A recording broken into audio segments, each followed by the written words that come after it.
Hi, I need your opinion. So I was talking about building this table for my wife, and I described how I was going to do it.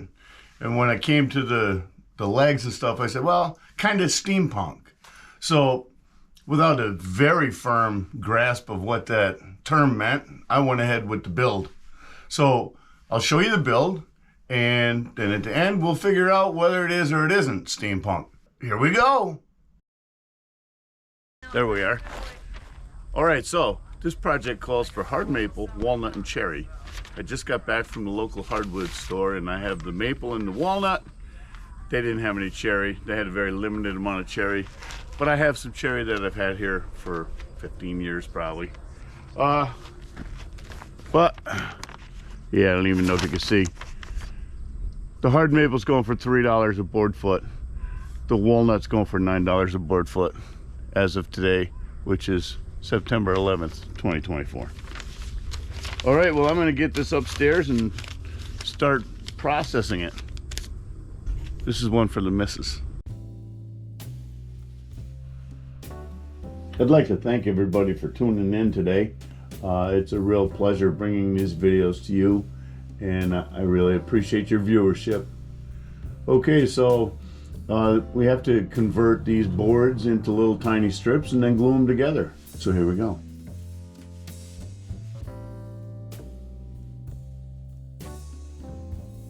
One of the reasons that I'm using time-lapse is because if I go back through my my catalog of videos, I find that the 5-foot lighthouse build does very well.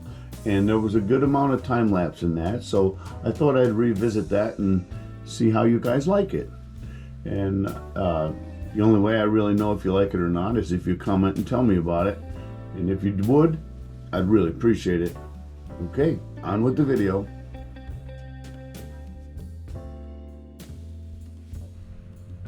I'm surfacing these to whatever thickness it is that yields a clean surface on both sides. That's to try to maximize the yield because the thickness of the board is going to wind up translating into the width of the strips in the tabletop.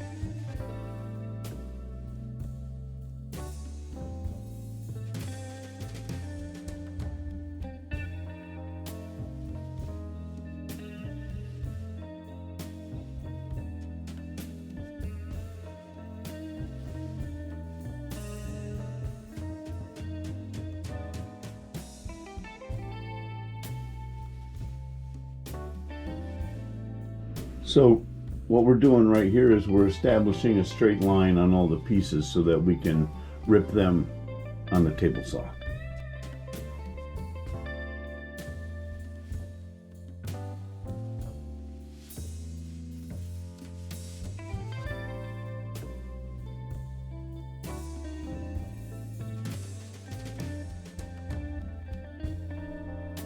This table saw was probably made in the 1970s. It's a contractor's grade saw.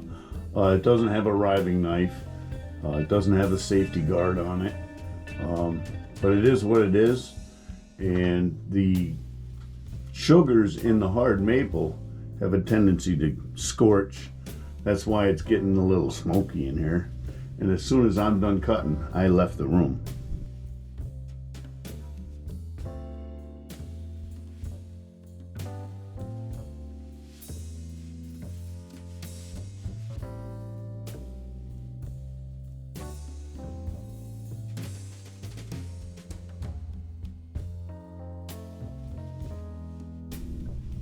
Okay, now we're making sure that all of our pieces are smooth on both sides.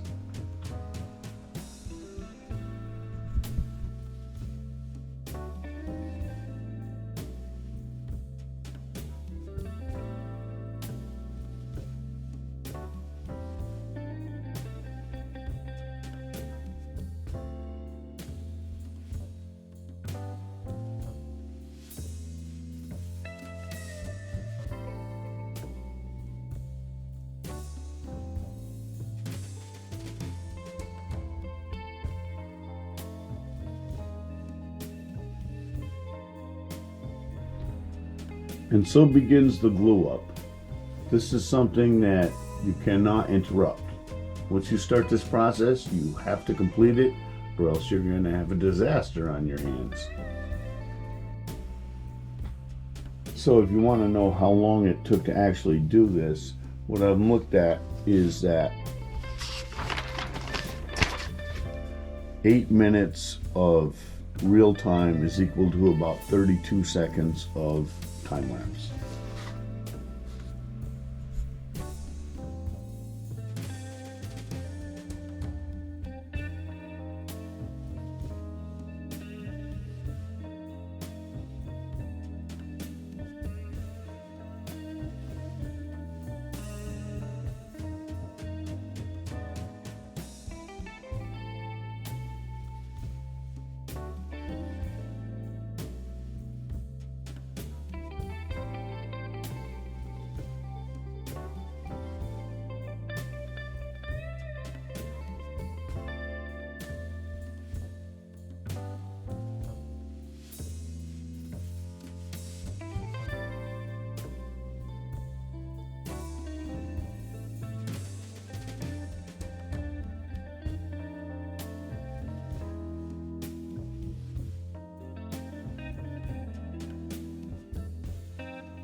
Okay, so now we're going to set up the router sled. We take this piece of pressure treated 2x4, rip it in half, screw it down on both sides, and then adjust it so that it fits the sled and the sled fits it. I screwed a little wooden rip fence to the bottom of my circular saw so that I'd get a nice consistent cut all the way the length of the board.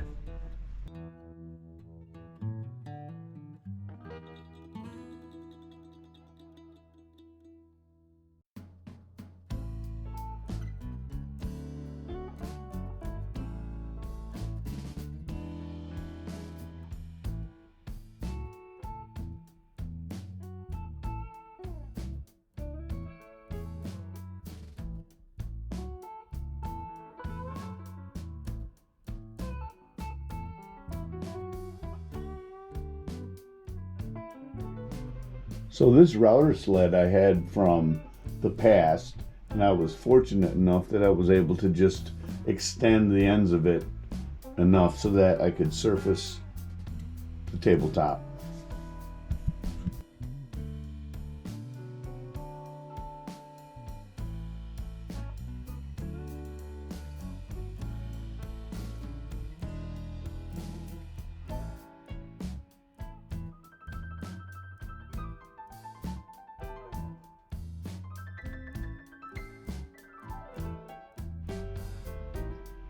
The reason I'm sanding the tabletop is because I glued up that the new tabletop on there, so there's glue residue across the surface, and I didn't want any lumpy bumpies to put any marks in the good surface of the good tabletop. So I had to clean it up.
The bit on this router is 3/4 of an inch in diameter.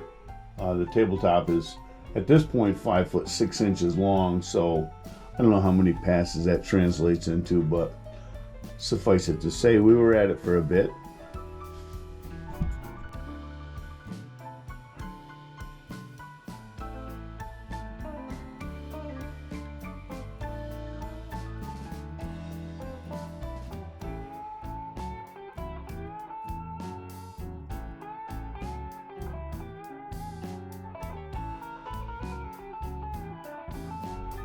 I made a pretty big error when I was screwing down the side rails for the router sled because I didn't make a wide enough hole so that the threads of the screw didn't touch.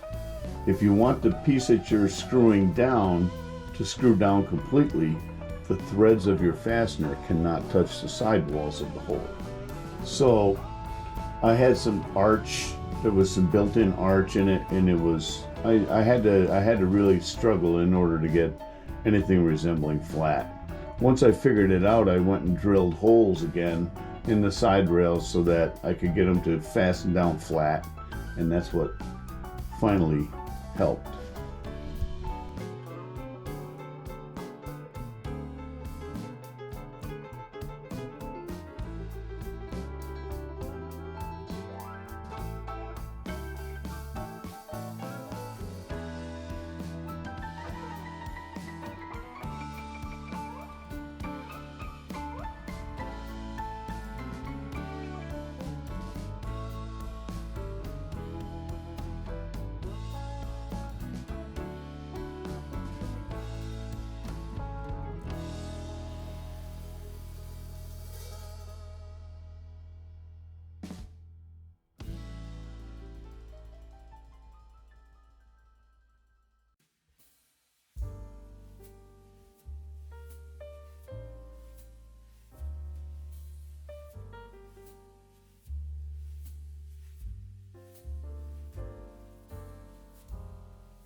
So this shop is pretty much a closed environment. So all of the dust that I create, I usually let fall out onto the ground, and then I filter the air. Usually what happens is I make dust and then I filter the air after I leave the room, or I might even stay in the room with my respirator on, but I'll run that air filter for about 5-10 minutes. And that seems to clean it up really well. You have to change the filter once in a while, you know, probably a little more frequently than I do.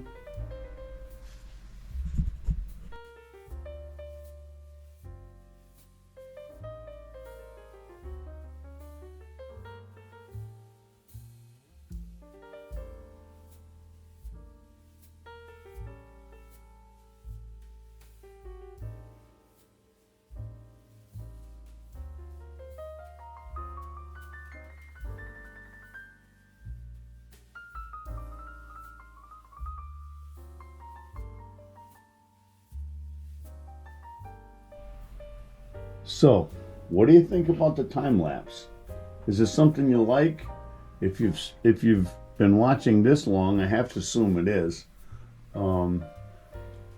I just really want to make videos that you guys want to watch. And the only way that I know how to do that is for you guys to tell me. So I appreciate every one of you for watching. It really means the world to me. And if you'd like to give me some feedback and help me to make a better product for you, then I'm all for it. All right? So let's have a conversation. Thanks.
That's a 1/4 inch round over bit.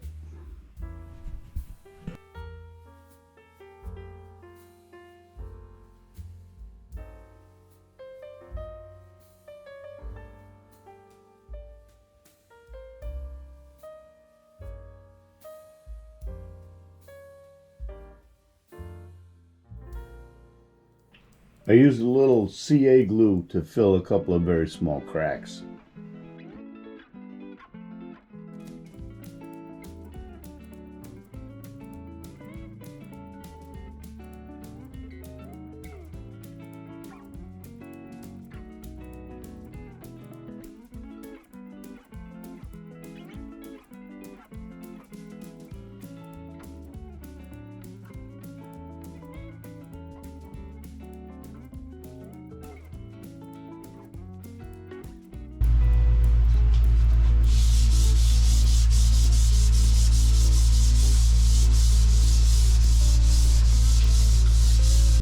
Denatured alcohol to remove the dust.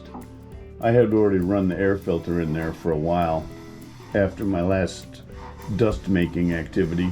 We're getting ready to put some polyurethane on here.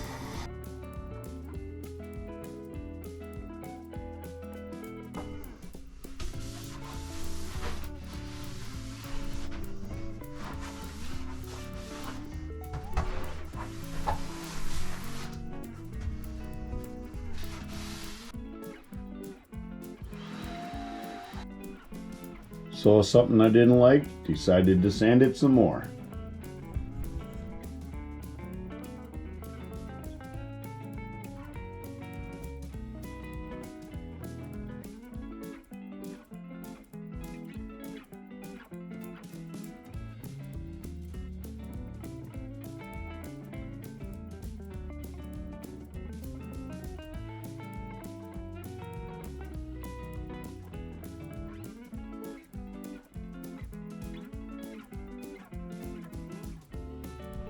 Okay, here's our first coat of polyurethane on the top.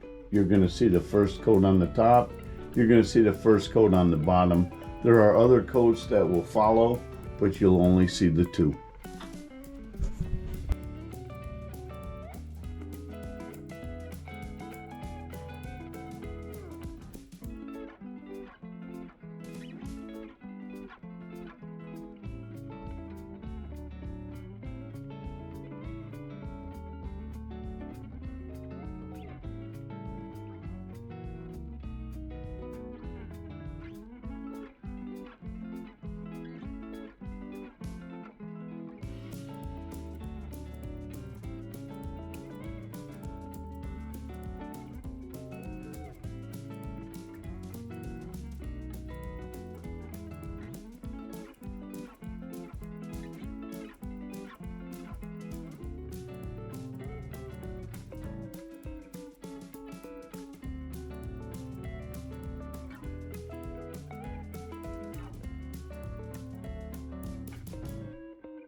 The first thing about the legs is I knew I needed to tie both the front and back legs together on each side, but I also needed to stabilize it left to right.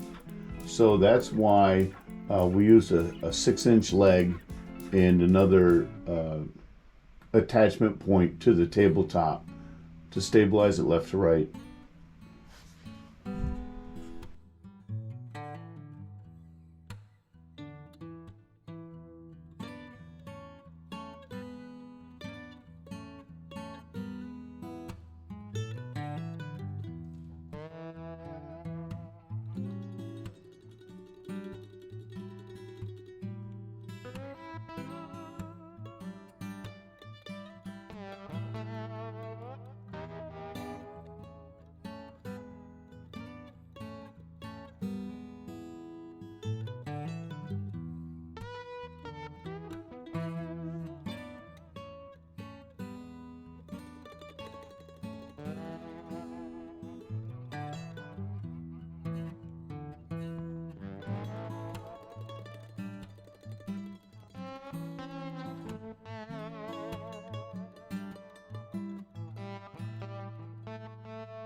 So I'm attaching the legs to the table in the shop, even though I know that I'm going to have to disassemble it in order to take it downstairs. But c'est la vie, such is life. It's okay.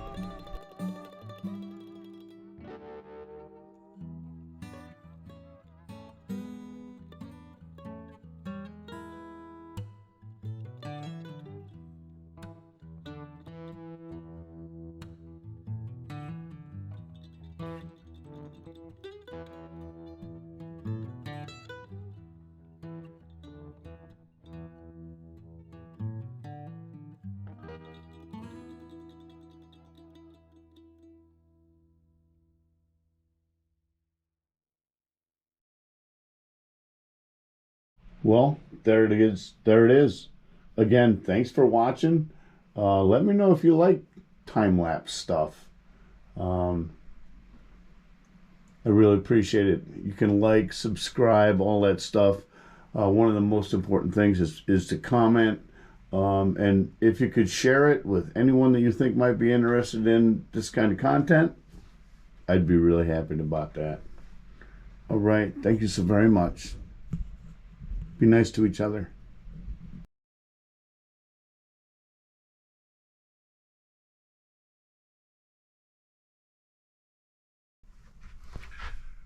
To steampunk or not to steampunk? That is the question. Okay, so my dictionary says steampunk. Number 1, science fiction set in an alternate version of the historic past, especially 19th century England, and involving advanced technologies, usually based on steam power. So that definition probably does not fit this build. But the second definition is an aesthetic style inspired by steampunk fiction. So don't think I've ever read any steampunk fiction, but I have an idea in my brain of what it is, so I'm going to say this is inspired by it. All right, so there it is.